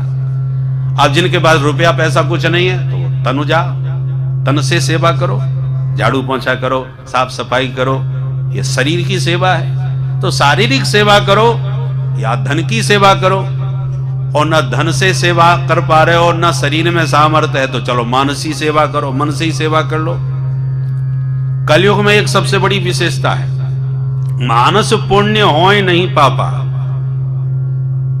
परीक्षित इसी बात पर प्रभावित हो गए कलयुग से। कलयुग में आरक्षण मिला हुआ है क्या? कि मन से तुम कोई भी शुभ काम करोगे, सोचोगे, तो उसका पूरा पुण्य आपको मिलेगा, और मानसिक कोई पाप बन जाए तो आपको कोई दंड नहीं मिलेगा। मानस पुण्य होए नहीं पापा, मन से किए हुए पुण्य तो तुम्हें मिलेंगे, पर कोई पाप बन जाए मन से तो उसका कोई दंड नहीं। क्या बढ़िया आरक्षण मिला हुआ है। अब तुम तन से नहीं कर सकते, धन से नहीं कर सकते, तो मन से करने में क्या कंजूसी है भाई? मन से तो कर ही सकते हो, हद लगे ना फिटकरी रंग चौखाई आवे। रुपया पैसा कुछ नहीं खर्च होना, भागा दौड़ी भी कुछ नहीं करना, और पुण्य पूरा मिल जाए। इसलिए भगवान शंकराचार्य जी बोले बाबा की सेवा, मानसी सेवा में एक बात कहते हैं, आत्मा त्वं गिरिजा मति। कितना बढ़िया ये मानसी सेवा का वचन है। शंकराचार्य जी कहते हैं कि हे भोलेनाथ, मैं आपकी बहुत भव्य दिव्य मंदिर बना करके सेवा कर सकूं, मेरी सामर्थ्य, मैंने सन्यासी हूं, रुपया पैसा छूता नहीं, तो आपके लिए देवालय कहां से बनवाऊंगा? इसलिए भोलेनाथ, मैंने इस शरीर को आपका ही देवालय मान लिया है। ये मेरा जो देह है ये आपका देवालय है, मंदिर है। तो इस मंदिर में मेरी पूजा कैसे करते हो? बोले आत्मा त्वम, मेरी जो आत्मा है वो आप ही हो। इस देह रूपी देवालय में आत्मा के रूप में महादेव मैंने आपको ही बैठा लिया है। और गिरिजामती, माता पार्वती जी कौन है? बोले मेरी मति, मति माने बुद्धि, मेरी मति ही आपकी श्रीमती है, भवानी पार्वती है। आत्मा के रूप में आप हो, पार्वती बुद्धि के रूप में इस देह के देवालय में विराजमान है। अच्छा, तो पूजा कैसे? और कौन है? बोले जो पंचायत होती है ना भोले बाबा की, नंदी श्रृंगी भृंगी, ये सब भोले बाबा की पंचायत है। तो भगवान शंकराचार्य जी कहते हैं आपकी पंचायत को भी मैंने आपके साथ बैठा रखा है। वो पंचायत कौन है? बोले प्राणाः शरीरम गृहम। ये जो मेरे पंच प्राण है ना, प्राण अपान उदान समान और व्यान, ये पंच प्राण ही आपकी पंचायत हैं, जो इस देह में आपके साथ ही बैठे हुए हैं। अब पूजा कैसे करते हो? बोले दिन भर में जो खाता हूं पीता हूं ये सब आपकी यही पूजा है। सुबह से शाम तक आपके भोले बाबा के ऊपर कुछ न कुछ चढ़ाता ही रहता हूं। सुबह जगते ही चाय पी ली तो चायम समर्पयामि, फिर बाल भोग कर लिया, फिर भोजन किया, सुबह से शाम तक कितना माल पानी इसमें मंदिर में चढ़ाते रहते हैं, तो सब आपकी ही तो सेवा है, आपको ही भेंट कर रहे हैं। और मंदिर की साफ सफाई में भी पूरा समय लगाते रहते हैं, सुबह से शाम तक कितना हम मेकअप करते हैं, श्रृंगार करते हैं, ये सब इस देवालय की सफाई ही तो है। तो अच्छा ये बताओ, और पूजा षोडशीय होती है, किस ढंग से पूजा करते हो? बोले केवल खाने पीने से ही नहीं करता हूं मैं, जो घूमता फिरता हूं सुबह से शाम तक, ये आपकी परिक्रमा लगाता रहता हूं। घूमना फिरना ही आपकी प्रदक्षिणा है। और जब खर्राटे बजा के रात में सो जाता हूं, यही आपकी समाधि लगा लेता हूं। निद्रा ही आपकी समाधि है। और जो भी दिन भर में मैं बातें करता हूं, ये सब बातें आपकी ही स्तुति हैं। स्तुति के लिए अलग से समय नहीं है। जो भी बोलता हूं किसी से, वो सब आपकी स्तुति है। इसलिए इस देह से मैं जितने कर्म करता हूं, हे महादेव, ये सब आपकी आराधना है। मैं अपने लिए कभी कुछ नहीं कर सकता, क्योंकि आत्मा के रूप में आप ही बैठे हो। अब कितनी बढ़िया बात है। आत्मा त्वं गिरिजामति सहचरा प्राणा शरीरम गृहम पूजा ते विषयोपभोग रचना निद्रा समाधि स्थिति संचारः पदयो प्रदक्षिण विधि स्तोत्राणि सर्वा गिरो यद यद कर्म करोमि तत्तदखिलम् शंभो तवाराधनम् शंभो तवाराधनम्। इसलिए हे शंभो, यद यद कर्म करोमि, जितने भी मैं कर्म कर रहा हूं, तवाराधनम, सब आपकी ही आराधना है। अब बोलो इसमें क्या लगा? सुबेरे केवल नहा धो करके जब भी बैठो, फुर्सत मिले, आंख बंद कर लो और जहां मर्जी जाए तहां पहुंच जाओ। मनीराम जी को लेके पहुंचना है, आप जहां की तहां बैठे रहो घर में। मनीराम जी को चाहे आप बद्रीनाथ ले जाओ, केदारनाथ ले जाओ या रामेश्वरम ले जाओ, मनीराम जी को एक सेकंड भी नहीं लगता कहीं पहुंचने में। बिना पासपोर्ट वीजा के कहीं भी पहुंच जाते हैं। तो मन को वहीं पहुंचा दो अपने इष्ट आराध्य के पास, और फिर भैया दूध दही घी शहद से नित्य प्रति स्नान कराओ, 56 भोग प्रतिदिन लगाओ, हीरे जवाहरात स्वर्णाभूषणों के बढ़िया श्रृंगार करके आभूषण पहनाओ। क्या खर्च हो रहा है इसमें? परंतु केवल मन से आप प्रतिदिन ऐसा कर रहे हैं तो आपको उतना ही पुण्य मिलेगा जो तमाम चारों धाम की यात्रा करने वालों को प्राप्त होता है। इसको कहते हैं मानसी सेवा। मन से, मानस पुण्य हो ही नहीं पापा। तो इतना दिव्य सौभाग्य, और भगवान ने सब आरक्षण दे करके कलयुग में हमको इतनी छूट दे रखी है, तो उसका फायदा तो हम उठाते नहीं। और 24 घंटे हर बात पे क्या करें, कलयुग है, क्या करें, कलयुग है, कलयुग के नाम अपने सारे दोषों पर पर्दा डालते रहते हैं। बोलो जय सिया राम। अरे ठीक है, कलयुग बुरा है, पर बुरा के साथ साथ उसकी जो विशेषता है उसका भी तो आप लाभ उठाइए ना। तो विशेषताओं का तो लाभ हम देते नहीं, और कलयुग कलयुग कह करके अपने अनुचित कार्यों पर पर्दा डालने का प्रयास करते हैं। इसलिए हनुमत लाल जी सर्वगुण संपन्न हैं और कीर्तन के अत्यंत प्रेमी हैं, क्योंकि कलयुग कितना भी भयंकर क्यों ना आ जाए, पर भगवान नाम कीर्तन करने वालों पर कलयुग का कोई प्रभाव नहीं होता। इसलिए हनुमत लाल जी चारों युग परताप तुम्हारा, चारों युगों में अपनी कीर्ति की ध्वजा लहराते हैं कीर्तन के प्रभाव से। इसलिए हमेशा प्रभु के नाम का कीर्तन करके कलयुग से अपने को बचाने का प्रयास करना चाहिए। जय सिया राम, जय जय सिया राम, जय सिया राम, जय जय सिया राम, जय सिया राम, जय जय सिया राम, जय सिया राम, जय जय सिया राम, जय सिया राम, जय जय सिया राम, जय सिया राम, जय जय सिया राम, जय सिया राम, जय जय सिया राम, जय सिया राम,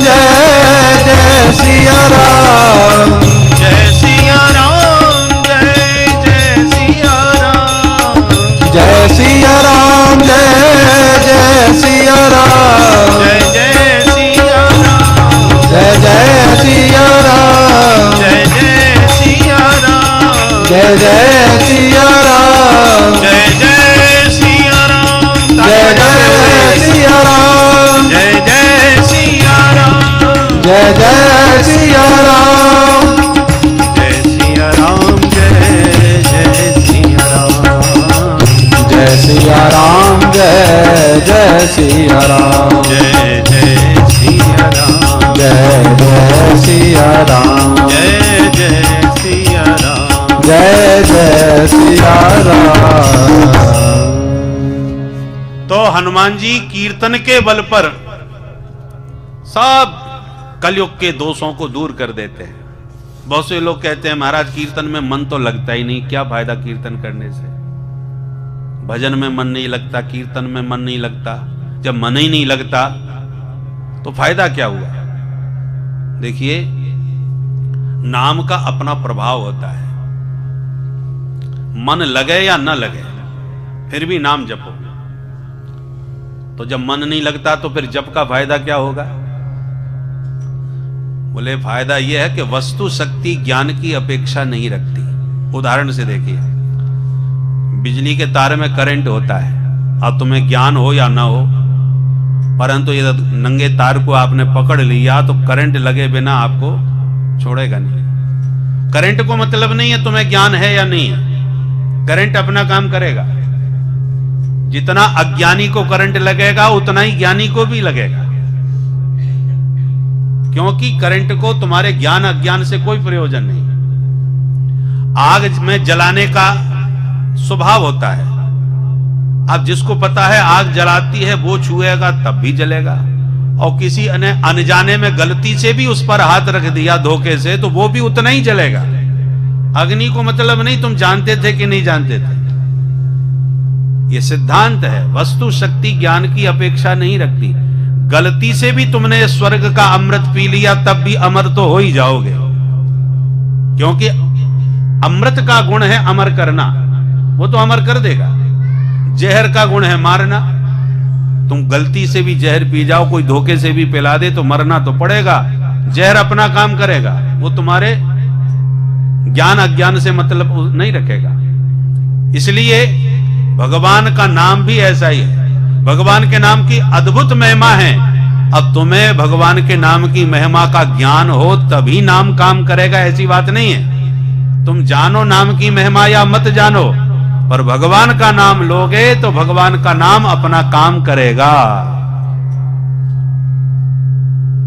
इसलिए जबरदस्ती भी मन नहीं लगता फिर भी जपो। उससे क्या होगा? जब जबरदस्ती आप नाम जपोगे तो धीरे धीरे नाम की शक्ति से आपके पाप कटने लगेंगे, और जब पाप धुलने लगेंगे तो चित्त शुद्ध होने लगेगा। और जैसे जैसे चित्त आपका शुद्ध होता जाएगा त्यों आपके भीतर नाम का प्रेम जागने लग जाएगा।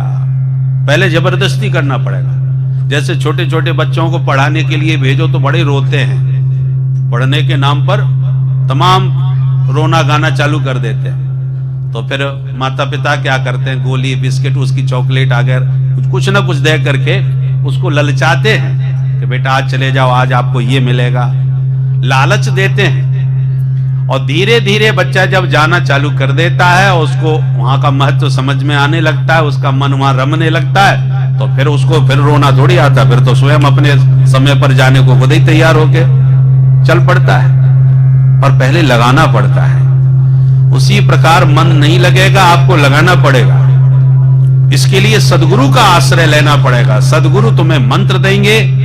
जब मंत्र देंगे, आप किताब में पढ़ के कोई मंत्र जपेंगे तो उसका लाभ नहीं मिलेगा, कोई फायदा नहीं है। जिस मंत्र को गुरुजनों ने जपा है परंपरा से, हमारे गुरुजी ने जपा, फिर गुरुजी के गुरुजी ने भी जपा, तो इतने महापुरुषों को परंपरा से आपने मंत्र को जप करके उन्होंने सिद्ध किया है। और वो सिद्ध मंत्र जिसको मिला है वो जिसके कान में फूंक देगा, वो सिद्ध मंत्र उसके हृदय में जाते ही अपना चमत्कार दिखा देगा। केवल किसी किताब में पढ़ के आपने मंत्र जपना चालू किया तो उसका कोई प्रभाव आपके चित्त पर जल्दी नहीं पड़ने वाला। इसलिए सदगुरु से प्राप्त मंत्र ही फलीभूत होता है। इसलिए सदगुरु की बड़ी महिमा है। देखिए, सुग्रीव हैं जीवात्मा, हनुमान जी हैं महात्मा, और राम जी हैं परमात्मा। तीनों का स्वरूप समझिए। जीवात्मा का स्वरूप क्या होता है? जो भगवान की माया के अधीन होकर के जगत में नाचे, उसका नाम जीवात्मा, और भगवान की इस माया जगत के बीच में रहते हुए भी माया से जो मुक्त हो गया उसका नाम महात्मा, और माया को भी जो अपने इशारों पर नचाता है उसका नाम परमात्मा। बोलो जय सिया राम। जय सिया राम। तो सुग्रीव हैं जीवात्मा, बेचारे नाचते फिर रहे हैं। ताके भय रघुवीर कृपाला, सकल भुवन में फिरहूं बेहाला। बाली ने मुझे मारा, मेरी पत्नी परिवार सबको छीन लिया, मार के भगा दिया, सो भटकता फिर रहा हूं मारा चारों तरफ। तो ये जीव माया के अधीन संसार का सुख पाने के लिए भटक रहा है, इसी का नाम जीवात्मा। पर हम सब जीवात्मा संसार में भटक रहे हैं। अब कोई महात्मा मिले जो हमें परमात्मा से मिला सके। आपने कभी विवाह शादियों के विषय में अनुभव किया हो? बेटा बेटियों का विवाह हम भारत में जिस ढंग से देखते हैं उसी अनुभव के आधार पर बता रहे हैं कि जब किसी परिवार में बेटी के संबंध की चर्चा चलती है ना, तो कोई ना कोई बिचौलिया जरूर होता है, बीच वाला। और बिचौलिया वही बढ़िया होता है जो उस परिवार से भी परिचित हो और इस परिवार से, दोनों परिवार से वो बढ़िया भूमिका निभाता है संबंध बनाने में। तो जब बात बेटा बेटी पसंद आ गए तो अब लेन देन की भी बातें होती हैं। तो बिचौलिया का काम क्या है कि जब वर पक्ष के पास जाएगा तो बेटी के गुण गाएगा। अरे साहब, तुम्हारे भाग्य खुल गए, तुम्हारे घर में साक्षात लक्ष्मी आने वाली है। मैं जानता हूं, मैंने उस बिटिया के हाथ का भोजन किया है, क्या गजब का भोजन बनाती है, उंगली चाटते रह जाओ महाराज, कुछ भी बनवा लो। और संगीत में भी बड़ी कुशल है, बहुत बढ़िया मधुर कंठ है, बहुत बढ़िया गाती है। और सिलाई बुनाई कढ़ाई में भी बड़ी सर्वगुण संपन्न है। ये समझ लो बेटी नहीं, बहू नहीं आ रही, लक्ष्मी आ रही है साक्षात। इतनी प्रशंसा करेगा, भले उसने एक दिन भी भोजन न किया हो, परंतु तारीफ के पुलंदे इतने बांध देगा कि वर पक्ष एकदम गदगद हो जाए। भाई इतनी तारीफ कर रहा है तो बहुत अच्छी बहू मिलने वाली है हमको, हैं? और जब कन्या के पक्ष में आएगा बिटिया के घर तो वर के गुण गाएगा। अरे लड़का क्या है, सुपारी तक नहीं खाता भाई, कोई भी दुर्व्यसन नहीं है उसके जीवन में, राजकुमार है, बिल्कुल राजकुमार।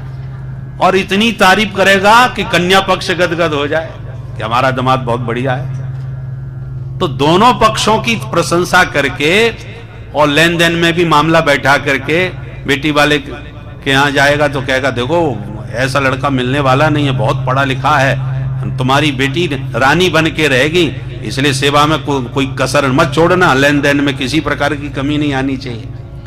और जब वर पक्ष में जाएगा तब उनको भी समझाएगा, देखो साक्षात लक्ष्मी तुम्हारे घर में आई है, थोड़ी कमी रह जाए तो आप बुरा मत मानना। अरे रुपया तो हाथ का मैल है, आता जाता रहेगा, ऐसी लक्ष्मी नहीं मिलने वाली, ऐसी बहू नहीं मिलने वाली। ये भूमिका बीच वाले की होती है, तब नाता संबंध बढ़िया बनाता है। तो महात्मा कौन है? जो हमारे बीच में रहता है और परमात्मा से भी निरंतर जुड़ा रहता है। तो हमारे बीच में जब महात्मा आते हैं तो प्रभु के गुण गा गा करके भगवान का अनुराग हमारे भीतर जगाते हैं, भगवत प्रेम हमारे भीतर जागृत करते हैं कि भगवान बड़े ही करुणा वरुणालय हैं। ऐसो को उदार जग माही, बिनु सेवा जो द्रवह दीन पर राम सरिस को नाही। राम जी जैसा उदार मना करुणा वरुणालय दूसरा कोई स्वामी हो ही नहीं सकता। तो भगवान के स्वभाव की महिमा, भगवान के प्रभाव की महिमा गागा करके संत हमें गोविंद का, राघवेंद्र का दीवाना बना देते हैं, भगवत प्रेम हमारे भीतर जगा देते हैं। कि राम जी के गुणों में यही तो चमत्कार है। राम कथा क्यों सुननी चाहिए?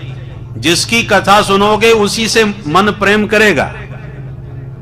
तो भगवान की जब तक कथा नहीं सुनोगे तब तक भगवान से प्रेम होगा कैसे? इसलिए प्रथम भगत संतन कर संगा, दूसरी रति मम कथा प्रसंगा। पहले संतों का संग करो और संतों के संग में रह के फिर भगवान की महिमा का श्रवण करो। जितना सुनोगे उतने ही प्रभु के दीवाने बनते जाओगे। भगवान देखो, महात्मा वह है जो अपनी महिमा नहीं गाता, अपने प्रभु की महिमा गाता है। असली महात्मा और नकली महात्मा में बस यही अंतर होता है। जो नकली होता है वो सिर्फ अपनी विशेषता बताता है और हमेशा अपना ही ध्यान, मेरा ही ध्यान लगाओ और मेरे चित्र को ही रखो और मेरा ही सुमिरन करने से तुम्हारे सब काम सिद्ध हो जाएंगे। तो जो अपने मुख से अपनी ही तारीफ और अपनी ही महिमा गावे तो सावधान रहो वहां पर कि कुछ गड़बड़ है। क्योंकि जो असली महात्मा हैं वो अपनी महिमा नहीं, अपने प्रभु की महिमा गाते हैं। कदाचित उन्होंने अपने प्रभाव से कोई चमत्कार कर भी दिया हो तो भी वो अपना चमत्कार नहीं बताएंगे, वो तो हनुमान जी की महिमा है, वो राम जी की महिमा है, उन्होंने तुम्हारा काम बना दिया, हम क्या जाने भैया, हमसे तो कुछ नहीं, हम तो अनपढ़ गंवार अशिक्षित हैं। अपने को हमेशा छोटे से छोटा बताएगा। तृणादपि सुनीचेन, तिनके से भी अपने को गया गुजरा बताएंगे। ये महात्माओं की शैली होती है। वो अपनी महिमा नहीं, अपने प्रभु की महिमा से प्रसन्न होते हैं। हनुमंत लाल जी ऐसे ही महात्मा है, उनकी कोई महिमा गावे तो वो प्रसन्न नहीं होते उतने। इसलिए हनुमान चालीसा में पहला जो दोहा है वो क्या है? श्री गुरु चरण सरोज रज निज मन मुकुर सुधार, बरनऊ रघुबर बिमल जस जो दायक फल चार। अब जरा सोचिए, हनुमान चालीसा में हनुमान जी के गुण गाने जा रहे हैं गोस्वामी जी, और वर्ण और लिख क्या रहे हैं? वर्णौ रघुबर बिमल जस। तो ये रघुबर का जस गा रहे हैं कि हनुमत का जस गा रहे हैं? तो ऐसा क्यों कहा? क्योंकि गोस्वामी जी जानते हैं कि यदि मैं हनुमान जी के यश की बात करूं तो हनुमान जी आएंगे ही नहीं। अपनी तारीफ वो सुनना पसंद नहीं करते, वो तो अपने प्रभु की महिमा पर प्रसन्न होते हैं। इसलिए गोस्वामी जी ने पहले कहा कि वर्णौ रघुबर बिमल जस, मैं राम जी का सुयश, विमल यश, निर्मल पवित्र यश गान करने जा रहा हूं। बस इतनी बात सुनते ही हनुमान जी भागे चले आए कि राम जी के गुण गाने वाले हैं, तो राम जी का गुण गाऊंगा ऐसा कह के बुला लिया। फिर हनुमान जी की महिमा गाने लग गए तो हनुमान जी ने सुन लिया। अन्यथा कोई भगवान, कोई हनुमान जी की महिमा गावे तो हनुमान जी अपनी महिमा से उतने आकर्षित नहीं होते। तो ये संत की पहली पहचान है कि जो अपने प्रभु के गुणों पर रीझ है, अपने मुख से सदा अपने प्रभु की ही महिमा गावे और अपने आश्रितों को भी अपने प्रभु का ही दीवाना बनावे, वो असली महात्मा है। जो सिर्फ अपनों को पुजवावे, अपना ही ध्यान लगवावे और अपना ही सर्वस्व मुझे ही समर्पण कर दो, वो उससे थोड़ा सावधान रहना चाहिए, हैं? तो हनुमंतलाल जी का काम क्या है? प्रभु के पास जाके जीव महात्मा का यही रोल होता है।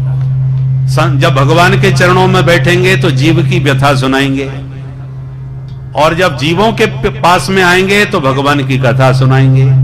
जीव की होती है व्यथा और प्रभु की होती है कथा। परंतु जिसकी व्यथा भगवान सुन लेते हैं वो व्यथा व्यथा नहीं रह जाती, फिर कथा बन जाती है। जीव की व्यथा कब तक है? जब तक उस व्यथा को भगवान ने सुना नहीं तब तक है। जिन जिन जीवों की व्यथा प्रभु ने सुन ली, आज वही कथा बन गई। चाहे ध्रुव जी की व्यथा हो, चाहे प्रहलाद जी की व्यथा हो, चाहे अहिल्या की व्यथा हो, जिसकी व्यथा प्रभु ने सुनी, आज वही कथा बन करके हम लोग कह रहे हैं, सुन रहे हैं। इसलिए महात्मा का काम यही है, जीवों को भगवान की कथा सुनाना और भगवान को जीवों की व्यथा सुनाना। जीव की व्यथा सुन करके भगवान द्रवित होकर के दौड़ पड़ते हैं जीव को अपनाने, और भगवान की कथा सुन करके जीव गदगद होकर के भगवान से मिलने के लिए दौड़ पड़ता है। तब महात्मा के द्वारा जीवात्मा और परमात्मा का मिलन कराया जाता है। इसलिए बिना सदगुरु के कभी किसी का कल्याण होने वाला नहीं है। बिन गुरु भवनिधि तरय न कोई, जो विरंच शंकर सम होई। तो ब्रह्मा के समान बुद्धिमान क्यों ना बन जाओ, शंकर जी के समान शक्ति संपन्न क्यों ना हो जाओ, पर गुरु की कृपा के बिना कभी कल्याण होने वाला नहीं है। क्योंकि गुरु ही तुम्हारे हृदय में भगवत प्रेम जगाने वाले हैं। जब वो नहीं मिलेंगे तो भगवत प्रेम जगाएगा कौन? भगवान से मिलाने की युक्ति बताएगा कौन? तो यहां पर देखिए, हनुमंत लाल जी का आश्रय लिया है सुग्रीव ने। सुग्रीव में बहुत कमियां हैं, पर एक विशेषता है कि वो अपने से ज्यादा भरोसा हनुमान जी पर करता है। सदगुरु की तरह हनुमान जी को उसने पकड़ रखा है। इसलिए जहां उसे शंका हुई कि ये कौन आ रहे हैं, मुझे पकड़ने के लिए तो नहीं आ रहे, शत्रु समझ के भाग रहा था, परंतु हनुमान जी से कहा तुम जाके पता लगाओ, तुम जो कहोगे वो मैं करूंगा। ये भरोसा जब सदगुरु के ऊपर शिष्य का होता है, तब सदगुरु की कृपा से उसे परमात्मा की प्राप्ति होती है। और हनुमंत लाल जी ने राम जी को जब पहचान लिया, और जब राम जी ने पूछा कि आपन चरित कहा हम गाई, कहो विप्र निज कथा। पंडित जी महाराज अपनी भी तो कथा सुना दो, आप कौन हो। तो हनुमान जी ने चरण पकड़ लिए, अपनी व्यथा सुनाना चालू कर दिया। मोर न्याव में पूछा साईं, तुम पूछो कस नर की नाई। एक में मंद मोह बस कुटिल हृदय अज्ञान, पुण्य प्रभु मोहि बिसारे हो दीन बंधु भगवान। भगवान बोले ये कथा सुना रहे हो या व्यथा सुना रहे हो। हनुमान जी बोले जीव की तो व्यथा ही व्यथा होती है, सो वही सुना रहे। हमारे पास हमारी कथा थोड़ी है, कथा तो आपकी है, हमारी व्यथा है, सो अपनी व्यथा आपको सुना रहे हैं। और भगवान ने जब अभय दान दिया कि हनुमान मत घबराओ, तै मम प्रिय लक्ष्मण ते दूना, तू तो मुझे लक्ष्मण से भी दुगना प्यारा है। तो लक्ष्मण जी को झटका तो लगा कि ये बंदर कल का, और आज मिलते ही भगवान से, भगवान कह रहे हैं मेरे सामने, मेरे मुंह पे ही कह रहे हैं कि तुम हमको लक्ष्मण से दुगने प्यारे हो, कैसे हो गया। अब स्वामी के सामने कुछ कहने की हिम्मत तो नहीं है, चलो उनको जो अच्छा लगता हो। चुपचाप मन में सोच के रह गए, कुछ बोल नहीं पाए, पूछ नहीं पाए। और भगवान ने कहा हनुमान अब बताओ अपना परिचय तो दो। तो हनुमान जी ने अपना परिचय कुछ नहीं दिया, परिचय दिया तो किसका दिया, नाथ शैल पर कपिपति रही, नाथ शैल पर कपिपति रही, सो सुग्रीव दास तब आई, सो सुग्रीव दास कबि आई, नहीं सननाथ मैत्री की जय, सननाथ मैत्री की जय, दीन जानी तहि अभय करी जय, दीन जाने करी अभय करी जय, सो सीता कर खोज कराई, सो सीता कर खोज कराई, जह तह मर कट कोट पठाई, जह तमर कट कोट पराई। अब देखिए हनुमान जी से पूछा था अपनी कथा सुनाओ, और हनुमान जी सुग्रीव की कथा सुनाने लगे। हे नाथ, इस किष्किंधा पर्वत ऋषिमुख पर्वत पर वानरों के राजा सुग्रीव रहते हैं। नाथ शैल पर कपिपति रही, सो सुग्रीव दास तब आई। प्रभु आप उसे अपना दास बना लीजिए, उससे तहि सन जाए मैत्री कीजिए, आप चल करके उससे मित्रता कर दीजिए, क्योंकि मित्रता समानता में होती है, बराबरी में। और मुझे लगता है आप दोनों की स्थिति बराबर की है। कैसे लगता है? बोले देखो उसका भी राज्य सब छिन गया, आपका भी राज्य सब छूट गया, वो भी भटकता फिर रहा है, आप भी भटक रहे हैं, उनकी पत्नी का भी हरण हो गया, आपकी पत्नी का भी हरण हो गया, इसलिए मामला काफी कुछ बराबर जैसा लग रहा है। तो यदि आप एक दूसरे के पूरक बन जाएं तो वो आपकी जानकी जी का पता लगाएगा, बंदरों को भिजवा करके आप उसका कल्याण कर दीजिए, उसका राज्य उसे दिलवा दीजिए। भगवान बोले तो जब बराबर मामला सब ठीक है तो आप उसको मेरे पास लाइए, मैं उससे मिलने क्यों जाऊं? तुम कह रहे हो तहि सन जाए मैत्री कीजिए, आप जाकर के उससे मित्रता कीजिए, तो क्या हमारी यही गरज पड़ी है? उसे भी तो हमारे पास ला सकते हो। हनुमंत लाल जी ने कहा सरकार, जीव में इतनी सामर्थ्य नहीं है जो आप तक पहुंच सके, पर ईश्वर सर्व स्वतंत्र है, वो जब चाहे जहां चाहे वहां पहुंच सकता है। इसलिए वो जीवात्मा परमात्मा दोनों नित्य सखा हैं, वेदों में भी वर्णन है। सुवर्णा वेतौ सदृशौ सखायौ। शास्त्रों में वर्णन है कि जीवात्मा परमात्मा नित्य सखा है। सखा शब्द का अर्थ क्या होता है? सह खेलती खादती स सखा, जो सदैव हमारे साथ खेले, हमारे साथ खावे, हमारे साथ रहे, उसका नाम सखा है। और ऐसे सखा ईश्वर के अतिरिक्त दूसरा कोई नहीं हो सकता। ईश्वर सदा हमारे साथ रहता है। गीता में भगवान कहते हैं ईश्वर सर्वभूतानां हृदयेर्जुन तिष्ठति।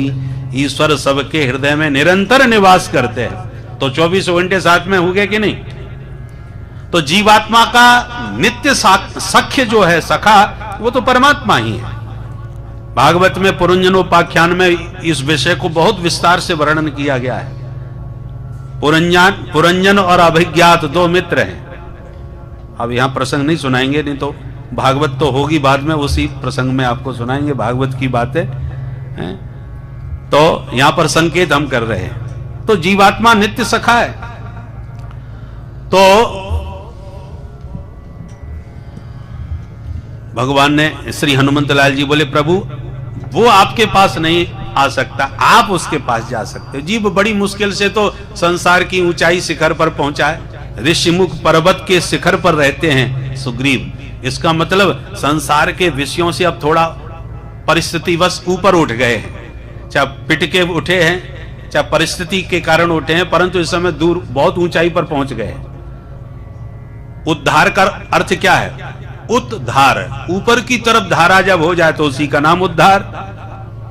तो बड़ी मुश्किल से तो ऊपर उठा है बेचारा, अब तुम उसको अपनाओ, उसके पास जाओ, उसे अपने पास न बुलाओ। उसकी सामर्थ्य भी नहीं है आपके पास आने की। प्रधानमंत्री के पास जाकर के मिलना सबके बस की बात नहीं है। तमाम प्रपंच होते हैं, फिर भी प्रपंच करने के बाद मिल पाओगे इसकी कोई गारंटी नहीं है।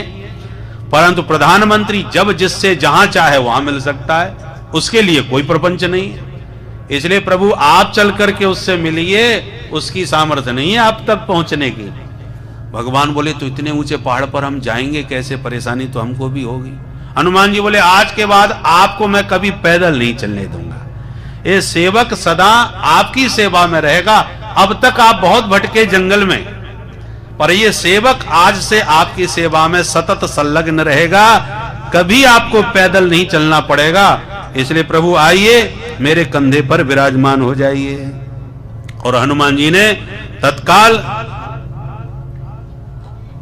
यही विद सकल कथा समुझाई, यही विद सकल कथा समुझाई। लिए दो जन पीठ चढ़ाई, लिए दो जन पीठ चढ़ाई, लिए दो जन पीठ चढ़ाई, लिए दो जन पीठ चढ़ाई। यही विद सकल कथा समुझाई, यही विद सकल कथा समुझाई। हनुमंत लाल जी ने सारी बात समझाई और लिए दो जन, केवल राम जी को नहीं, दोनों भैयाओं को पीठ चढ़ाई, अपने कंधे पर बैठा लिया और अब चलना प्रारंभ किया अपने पवन वेग से। भगवान बोले हनुमान जरा संभल के, हम कहीं गिर ना जाएं। भगवान हनुमंत लाल जी बोले सरकार आप उसकी चिंता न करो। जिसके कंधे पर साक्षात श्रीपति विराजमान हो उसका पतन कभी हो ही नहीं सकता। पतन उस जीव का होता है जो भगवान से दूर होता है। जिसके सिर पर साक्षात सरकार विराजमान है उसका कभी पतन नहीं हो सकता। फिर भी आपको लगता हो गिरने का डर, तो एक काम कीजिए, दोनों हाथ से मेरे सिर को पकड़ लीजिए, फिर आपको डर नहीं लगेगा। किसी को कंधे पर बैठा हो ना और उसे डर लगता है तो वो सिर ही पकड़ता है। तो भगवान ने भी सिर पकड़ लिया। हनुमंत लाल जी भी यही चाहते थे कि इसी बहाने कम से कम सिर पर हाथ तो हरि का मेरे रख जाए। कंधे पर तो बैठ गए, पर सिर पर हाथ कैसे रखवाऊं? तो इतना टेढ़े मेढ़े चले कि राम जी को डर लगने लगा। हनुमान जी बोले डरो मत, मेरे सिर को पकड़ लो, सुरक्षित रहोगे। और हनुमंत लाल जी के सिर पर भगवान ने हाथ रख दिया और हनुमंत लाल जी यही चाहते थे, एकदम गदगद हो गए। और भगवान कंधे पर बैठे हैं, सिर पर हाथ है और दोनों चरणों को हनुमंत लाल जी ने अपने हृदय से लगा रखे हैं। हनुमंत लाल जी के आनंद का पारावार नहीं रहा। बरसों बाद प्रभु मिले हैं। बचपन में तो साथ साथ खेलते थे, भोले बाबा मदाड़ी बन करके आते थे, हनुमंत लाल जी उनके बंदर बन जाते थे और मदाड़ी का खेल दिखाने के बहाने अयोध्या में पहुंच जाते थे। परंतु राजकुमार के पास ऐरा गहरा पहुंच नहीं सकता, तो हनुमंत लाल जी उछल कूद करके खूब बढ़िया राम जी का मनोरंजन करते थे। राम जी खूब ताली बजा के हंसते थे जब ये नाचते थे। परंतु जब सूर्य भगवान से पढ़ने जाने लगे तब हनुमंत लाल जी दुखी होने लगे। प्रभु अब मैं तो पढ़ाई करने जा रहा हूं दूर, वो भी सूर्य मंडल में, अब भगवान जाने आपसे मुलाकात दोबारा अब कब होगी, कैसे होगी। तो राम जी हंस के बोले घबराओ मत, तुम प्रेम से जाओ, तुम कहीं भी रहना, मैं तुम्हें ढूंढ के निकाल ही लूंगा। और इसलिए हनुमंत लाल जी जब विद्या में पारंगत होकर के सुग्रीव के सचिव बन गए, सूर्य भगवान के कहने से, ये कथा हम सुना चुके हैं। तो राम जी जब पहली बार हनुमान जी से यहां मिले तो कहते हैं विप्र फिरे हम खोजत ते ही यहाँ हरि, हरि माने बंदर, मैं उसी बंदर को खोजता फिर रहा हूं जिसको बचपन में मैंने वचन दिया था। तो उसी वानर के रूप में हनुमंत लाल जी ही तो हैं। तो भगवान ने खोज निकाला। तो आज इतने वर्षों के बाद प्रभु कंधे पर विराजमान हैं, जिनके दर्शन करते थे और दूर दूर से ही नाच नाच के जिनको रिझाते थे, वही आज कंधे पर विराजमान हैं। उनके चरण मेरे हृदय से लगे हैं, उनके कर कमल मेरे सिर पर रखे हैं। इसलिए पुलकित तन से गदगद होकर के हनुमंत लाल जी उड़ करके ले करके ऋष्यमुख पर्वत के शिखर पर ला करके राम जी को उतारा। सुग्रीव जी ने जब देखा तो विश्वास हो गया कि पवन सुत लेके आए हैं तो कोई खतरा वाली बात नहीं है। गदगद हो गए, प्रसन्न हो गए। पर जैसे ही दोनों भैयाओं को कंधे से नीचे उतारा तो लखनलाल जी ने तुरंत राम जी के चरणों में प्रणाम किया। राम जी बोले क्या हुआ? बोले सरकार एक भ्रम हो गया था, वो दूर हो गया। कौन सा भ्रम हो गया था? बोले सरकार जब आपने मेरे सामने इनसे कहा कि ते मम प्रिय लक्ष्मण ते दूना, तो मेरे को लक्ष्मण से दुगने प्यारे हो, तो उस समय मेरे को थोड़ा अच्छा नहीं लगा, पर वो भ्रम मेरा अब दूर हो गया। कैसे? बोले सरकार हम हैं शेषनाग, शेष अवतार है।